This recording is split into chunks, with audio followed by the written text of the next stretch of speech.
Your total superannuation balance is important to understand as it affects your ability to make certain types of contributions into your superannuation fund.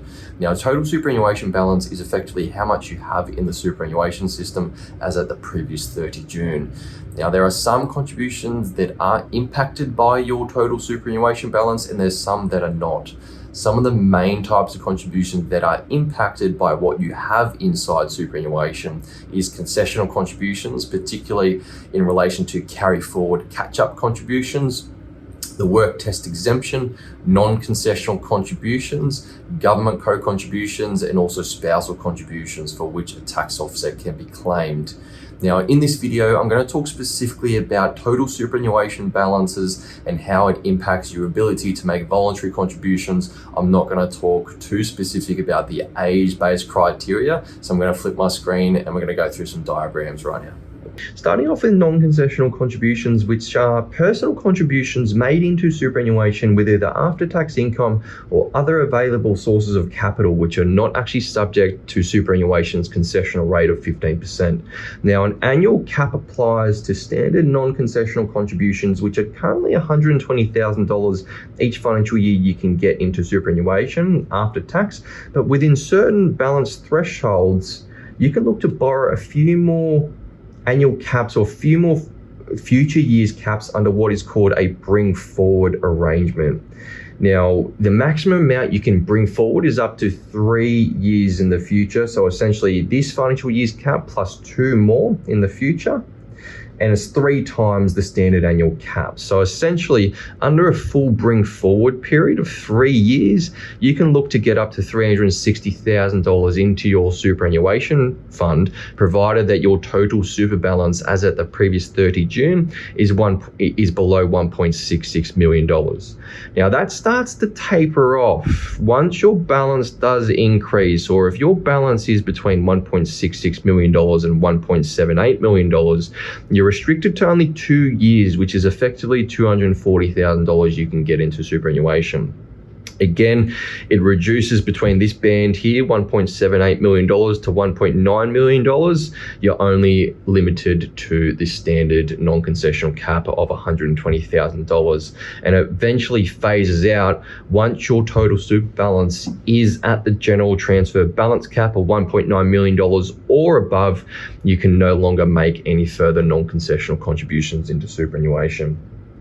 Now, government co-contributions, they involve the government actually contributing to your superannuation fund on your behalf. Now, the idea behind the government topping up your super is to help low and middle income earners offsetting the 15% concessional rate of tax on either their employer super contributions or any other concessional contributions that they might be making on their behalf. Now, depending on your income, which needs to be between sort of $45,000 to $60,000, you may be eligible for a maximum government co-contribution of up to $500. And you also need to be eligible for that, not just the income band, but you also need to make an after-tax non-concessional contribution into your super fund of $1,000. Now, from a total superannuation perspective, to be eligible to receive the government co-contribution, your total super balance must be below the $1.9 million general transfer balance cap as well. Spouse contributions, they allow you to contribute into your partner's superannuation who may be on a lower income or whether unemployed, and adding to their super fund might result in a tax offset available to you of up to $540, provided that you make an after-tax non-concessional contribution into your spouse's super fund of $3,000 and your partner earns below $40,000 a year.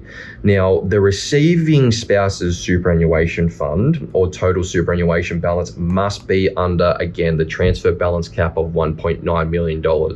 It doesn't matter how much you have in superannuation, just the receiving fund or the receiving spouse, their superannuation balance or total superannuation balance must be below $1.9 million. On the other side of the equation, we have concessional contributions, which are included in the assessable income of your superannuation fund and are tax deductible to the contributor. Now, there is a standard concessional contribution cap of $30,000 per financial year you can contribute. However, if you have unused concessional contributions that have been accruing from previous financial years, you may be able to make concessional contributions in excess of the standard $30,000 concessional contribution cap. Now, to be eligible to make carry forward concessional contributions, your total super balance must be below $500,000 on 30 June from the previous financial year.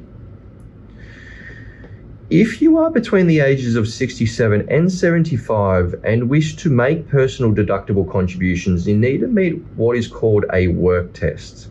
Now, to satisfy this work test, you need to work at least 40 hours during a consecutive 30-day period.